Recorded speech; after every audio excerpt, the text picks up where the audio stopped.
जय हिंद साथियों, आप सभी को स्वतंत्रता दिवस की 78वीं वर्षगांठ की हार्दिक बधाई एवं शुभकामनाएं। आज हम सभी लोग अपने देश के आज़ादी के 78वीं वर्षगांठ का जश्न मना रहे हैं। इस आज़ादी के लिए देश के उन तमाम वीर सपूतों को हम नमन करते हैं, याद करते हैं, उन्हें अपनी श्रद्धांजलि देते हैं। इसी कड़ी में मैं आज आप सभी के समक्ष एक कविता लेकर के उपस्थित हूँ। ये कविता है पंडित नरेंद्र मिश्र जी की और ये कविता लिखी गई है 13वीं शताब्दी के समय, जब दिल्ली में खिलजी वंश था और हमारी माता पद्मिनी को लेकर के ये कविता लिखी गई है। मैं कविता आप सभी को सुनाता हूँ। उससे पहले एक चीज़ कहना चाहूँगा कि अगर पूरे दुनिया के इतिहास को एक पलड़े में रख दिया जाए और भारत के इतिहास को एक पलड़े में रख दिया जाए तो भारत के इतिहास का पलड़ा भारी होगा। अगर पूरे भारत के इतिहास को एक पलड़े में रखा जाए और दूसरे पलड़े में राजस्थान को रखा जाए तो राजस्थान का इतिहास भारी होगा। और अगर एक पलड़े में राजस्थान के इतिहास को रखा जाए और दूसरे पलड़े में मेवाड़ के इतिहास को रखा जाए तो जिस पलड़े में मेवाड़ का इतिहास होगा वह भारी होगा। तो कविता यहीं से शुरू होती है। दोहराता हूँ सुनो रक्त से लिखी हुई कुर्बानी, जिसके कारण मिट्टी भी चंदन है राजस्थान। रावल रत्न सिंह को छल से कैद किया खिलजी ने, कालजयी मित्रों से मिलकर दगा किया खिलजी ने। खिलजी का चित्तौड़ दुर्ग में एक संदेशा आया, जिसको सुनकर शक्त शौर्य पर फिर अंधियारा छाया। ये कविता उस समय की है जब खिलजी मिलने के लिए आता है। उस समय चित्तौड़ के जो राजा हैं वो रावल रत्न सिंह हैं, उनसे मिलने के लिए वो आता है और उनको छल से वो कैद करके ले करके दिल्ली चला जाता है। 10 दिन के भीतर न पद्मिनी का ढोला यदि आया, यदि न रूप की रानी को तुमने दिल्ली पहुंचाया, तो फिर राणा रत्न सिंह का शीश कटा पाओगे। शाही शर्त न मानी तो पीछे पछताओगे।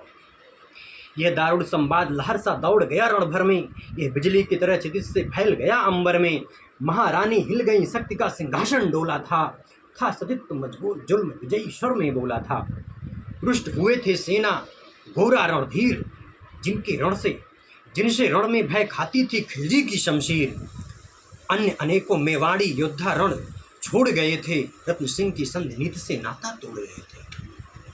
कुछ इतिहासकारों का ऐसा मानना है, ऐसा कहा जाता है कि महाराजा रत्न सिंह उस रक्तपात को टालने के लिए वो चाहते थे कि किसी प्रकार का युद्ध ना हो, तो उन्होंने एक जो शांति नाता था उस पर सहमति जताते हुए ये कहा था खिलजी को कि वो एक बार महारानी पद्मिनी का चित्र दर्पण में देख सकता है।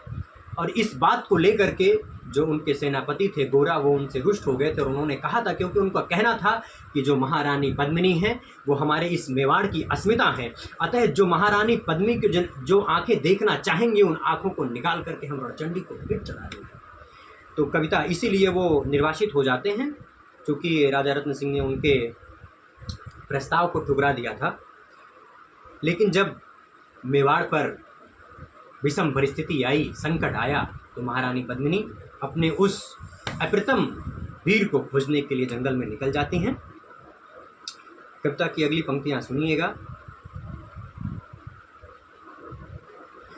पर रानी ने प्रथम वीर गोरा को खोज निकाला, वन वन भटक रहा था मन में तिरस्कार की ज्वाला। गोरा से पद्मिनी ने खिलजी का पैगाम सुनाया, मगर वीरता का अपमानित ज्वार नहीं मिट पाया। बोला मैं तो तुच्छ हूँ, राजनीति क्या जानूँ, निर्वासित हूँ, राज मुकुट की हट कैसे पहचानूँ। वो बताता है कि मैं निर्वासित हूँ, मुझे क्या पता कि राज हट की मुकुट को मैं कैसे पहचान सकता हूँ। मैं तो बहुत तुच्छ प्राणी हूँ, मैं तो अस्मिता के लिए मरना जानता हूँ और मारना जानता हूँ। बोली पद्मिनी समय नहीं है वीर क्रोध करने का, अगर धरा की आन मिट गई घाव नहीं भरने का। दिल्ली गई पद्मिनी तो पीछे पछताओगे, जीते जी रजपूती कुल को दाग लगा जाओगे। राणा ने जो कहा किया वो माफ करो सेनानी, यह कर गोरा के कदमों में झुकी पद्मिनी। वो मेवाड़ का शीश जो खिलजी से लेकर के अकबर तक किसी के चरणों में नहीं झुका, आज वह पद्मिनी उस गोरा के चरणों में झुकी है और गोरा किन शब्दों से उन्हें नवाजता है। यहाँ पर कवि के भाषा और शिल्प को देखिए, कवित्व को देखिए। ये कहकर हो गया गोरा पीछे हट बोला, राणा ने जो कहा किया वो माफ करो सेनानी। यह कहकर गोरा के कदमों पर झुकी पद्मिनी रानी। यह क्या करती हो गोरा पीछे हट बोला, और राजपूती गरिमा का फिर धड़क उठा था शोला। महारानी शब्द देखिए किन शब्दों से उन्हें नवाजित करता है। महारानी हो तुम, सिसोदिया कुल की जगदम्बा हो, प्राण प्रतिष्ठा एक लिंग की ज्योति अग्निगंधा हो। जब तक गोरा के कंधे पर दुर्जय शीश रहेगा, महाकाल से भी राणा का मस्तक नहीं कटेगा। ऐसा कहा जाता है कि भारतीय इतिहास के हजारों वर्षों में यह दूसरी मर्तबा है जब कोई मृत्यु को भी चैलेंज कर रहा है, जब कोई मृत्यु को भी चुनौती दे रहा है। भीष्म पितामह के बाद यह पहली बार ऐसी घटना आती है इतिहास में कि गोरा उस मृत्यु को भी चुनौती दे रहा है कि जब तक गोरा के कंधे पर दुर्जय शीश रहेगा, महाकाल से भी राणा का मस्तक नहीं कटेगा। तुम निश्चिंत रहो महलों में, देखो समर भवानी, और खिलजी देखेगा केसरिया तलवारों का पानी। राणा के सकुशल आने तक गोरा नहीं मरेगा। एक पहर तक सर कटने पर थड़ युद्ध करेगा। एक लिंग की शपथ, महाराणा वापस आएंगे, महाप्रलय के घोर प्रबंधन भी रोक न पाएंगे। शब्द शीश मेवाड़ी सेनापति का था तूफानी, शंकर के डमरों में जैसे जाएगी वीर भवानी, जिसके कारण मिट्टी भी चंदन है राजस्थानी, दोहराता हूँ सुनो रक्त से लिखी हुई कुर्बानी। खिलजी मचला था पानी में आग लगा देने को, पर पानी प्यासा बैठा था ज्वाला पी लेने को। गोरा का आदेश हुआ, सज गए 700 डोले, और बांकुरे बदल से गोरा सेनापति बोले, खबर भेज दो खिलजी पर पद्मिनी स्वयं आती है, अन्य 700 सखियां भी वो साथ लिए आती है। स्वयं पद्मिनी ने बादल का कुमकुम तिलक किया था, दिल पर पत्थर रहकर धीमी भीगी आंखों से विदा दिया। ये देखिए रण कौशल क्या होता है। 700 डोलों को लेकर के पद्मिनी स्वयं आती है, ऐसा संदेश खिलजी को जाता है, और उसमें महिलाएं नहीं जाती हैं, उसमें वीर सैनिक जाते हैं। और 700 यानी कि 700 डोलों के साथ में, हर डोले के साथ में 4 सैनिक, एक में 5 यानी 3500 वीर बांकुड़े पहुंच रहे हैं दिल्ली में। और 700 सैनिक जो यम से भी भिड़ सकते थे, हर सैनिक सेना पर था लाखों से लड़ सकते थे। एक एक कर बैठ गए, सज गई डोलियां पल में, मर मिटने की होड़ लग गई थी मेवाड़ी दल में। हर डोली में एक वीर था, 4 उठाने वाले, पांचों ही शंकर के गढ़ की तरह समर मत वाले। मचा बजा कूच का शंख, सैनिकों ने जयकार लगाई, हर हर महादेव की ध्वनि से 10 दिशाएं लहराई। गोरा बादल के अंतस में जगी ज्योत की रेखा, मातृभूमि चित्तौड़ दुर्ग को फिर जी भर कर देखा। कर अंतिम प्रणाम चढ़े घोड़ों पर सुभट अभिमानी, देशभक्त की निकल पड़े लिखने वो अमर कहानी, जिसके कारण मिट्टी भी चंदन है राजस्थानी, दोहराता हो सुनो रक्त से लिखी हुई कुर्बानी। जा पहुंची डोलियां एक दिन खिलजी के सरहद में, उधर दूत भी जा पहुंचे खिलजी के रंग महल में। बोला शहंशाह पद्मिनी मल्लिका बनने आई है, रानी अपने साथ हुस्न की कलियां भी लाई है। एक मगर फरियाद उसकी फकत पूरी करवा दो, राणा रत्न सिंह से एक बार मिलवा दो। खिलजी उछल पड़ा, कह फौरन यह हुक्म दिया था, बड़े शौक से मिलने का शाही फरमान दिया था। खिलजी के पास ये फरमान पहुंचता है, ये आदेश पहुंचता है कि महाराज पद्मिनी स्वयं आई है और साथ में 700 कलियां लेकर के आई है। लेकिन उनकी एक निवेदन है कि एक बार पहले वो महाराणा से मिलना चाहती है। वो उछल गया और उसने तुरंत शाही फरमान दिया कि तुरंत मिलवाया जाए। वह शाही फरमान दूत ने गोरा तक पहुंचाया। गोरा झूम उठे, उस क्षण बादल को पास बुलाया।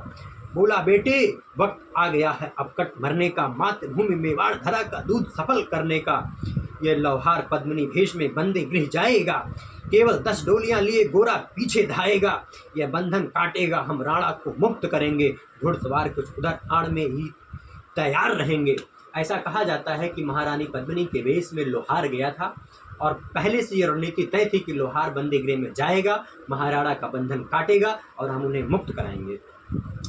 जैसे ही राणा आए वो सब आदि बन जाएं और उन्हें चित्तौड़ दुर्ग पर वो सकुशल पहुंचाएं। अगर भेद खुल जाए वीर तो पल की देर न करना, और शाही सेना आ पहुंचे तो फिर बढ़कर रण करना। रण चाहे जिधर शत्रु को, राणा जाए जिधर शत्रु को उधर न बढ़ने देना, और एक यवन को भी उस पथ पर पाँव न धरने देना। मेरे लाल लाडले, मेरे लाल लाडले बादल आन न जाने पाए, तिल तिल कट मरना मेवाड़ी मान न जाने पाए। ऐसा ही होगा काका, राजपूती अमर रहेगी, बादल की मिट्टी में भी गौरव की गंध रहेगी। तो आ फिर बेटा बादल सीने से तुझे लगा लूं, तो फिर आ बेटा बादल सीने से तुझे लगा लूं। हो न सके शायद अब मिलन, अंतिम लाड, अंतिम लाड। गोरा को पता है कि शायद आज हम जिस कार्य के लिए जा रहे हैं, आज हमारा ये अप्रतिम वीरता, हमारा शौर्य, हमारा पराक्रम शायद मातृभूमि के लिए, राष्ट्रभूमि के लिए समर्पित हो जाए और सदा सदा के लिए भारत माता की गोद में सो जाएं।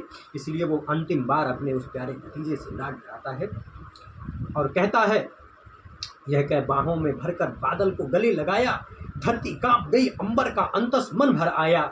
सावधान कह पुन पथ पर बढ़े घोड़ा सेनानी, तुरंत सावधान करता है कि ताकि कहीं ममता में हम कमज़ोर ना हो जाए, हमारी वीरता कमज़ोर ना पड़ जाए। पोंछ लिया झट से मुड़कर आंखों का पानी, जिसके कारण मिट्टी भी चंदन है राजस्थानी, दोहराता हूँ सुनो रक्त से लिखी हुई। गोरा की चातुरी चली, राणा के बंधन काटे, छांट छांट कर शाही पहरेदारे के सर काटे। लिपट कर गोरा से राणा गलती पर पछताए, सेनापति की नमक हलाली देख कर नयन भर आए। पर खिलजी का सेनापति पहले से ही शंकित था, वह मेवाड़ी चट्टानी वीरों से आतंकित था। जब उसने लिया समझ पद्मिनी नहीं आई है, मेवाड़ी सेना खिलजी की मौत साथ लाई है। पहले से तैयार सैन्य दल को उसने ललकारा, निकल पड़े टिड्डी दल, रण का बजने लगा नगाड़ा। दृष्टि फिर गोरा की मानी, रण को समझाया, रण मत वाले को रोका, जबरन चित्तौड़ बढ़ाया। राणा चले तभी शाही सेना लहरा कर आई, खिलजी की लाखों नंगी तलवारें पड़ी दिखाई। खिलजी ललकारा दुश्मन भाग न जाने देना, रत्न सिंह का शीश काटकर वीरों दम लेना।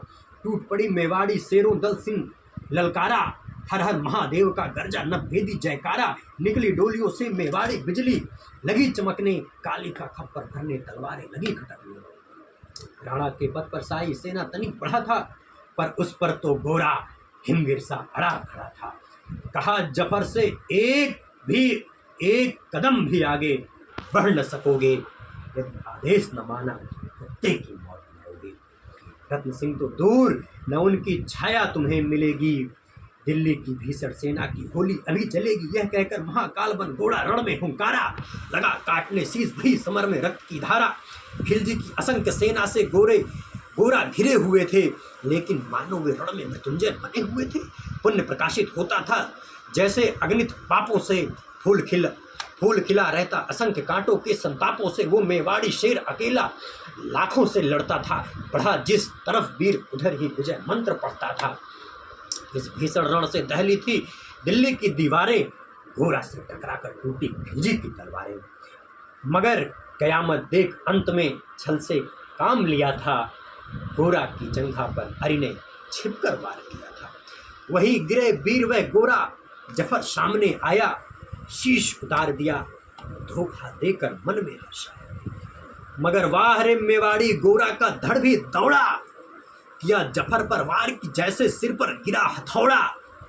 एक वार में ही शाही सेना पथ चीर दिया था, जफर मोहम्मद को केवल धड़ ने निर्जीव किया था।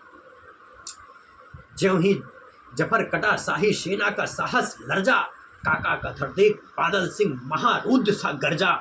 अरे कायरो नीच बागड़ो, छल से रण करते हो, किस बूते पर जवान मर्द बनने का दम भरते हो। यह कहकर बादल उस क्षण बिजली बन उनके ऊपर टूटा था, मानो धरती पर अंबर से हम सिर छूटा था। ज्वालामुखी फटासा जैसे दरिया हो तूफानी, सदियों दोहराएंगी बादल की रण रंग कहानी। हरि का भाला लगा पेट में, आते निकल पड़ी थी, जख्मी बादल पर लाखों तलवारें खिंची खड़ी थी। कसकर बांध लिया आतों को केसरिया पगड़ी से, रंचक डिगा न वह प्रलयंकर सम्मुख मृत्यु खड़ी से। अब बादल तूफान बन गया, शक्ति बनी फौलादी, मानो खप्पर लेकर रण में लड़ती हो आजादी।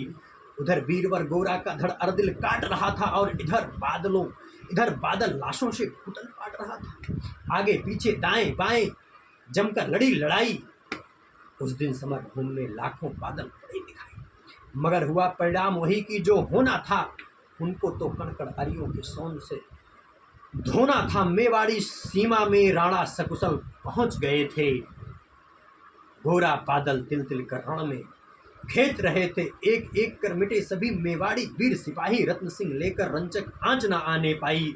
गोरा बादल के सौ पर भारत माता रोई थी, उसने अपने दो प्यारी जन्म को मड़ियां खोई थी। धन्य धरा मेवाड़, धन्य गोरा बादल बलिदानी, जिनके बल से रहा पद्मिनी का सतीत्व तो अभिमानी, जिसके कारण मिट्टी भी चंदन है राजस्थानी, दोहराता उसने वक्त से लिखी। निश्चित रूप से उस दिन भारत माँ का अंत घर आया होगा, भारत माँ ने निश्चित रूप से उस दिन रोया होगा, क्योंकि उन्होंने अपने दो वीर सपूतों को खोया। तो ये थी गोरा और बादल की ऐतिहासिक वीरता की कहानी, उनके शौर्य और पराक्रम की कहानी, जिसको पंडित नरेंद्र मिश्र जी ने अपने शब्दों में पिरोया। आप सभी का बहुत बहुत धन्यवाद इतना धैर्य सुनने के लिए। जय हिंद, जय माता।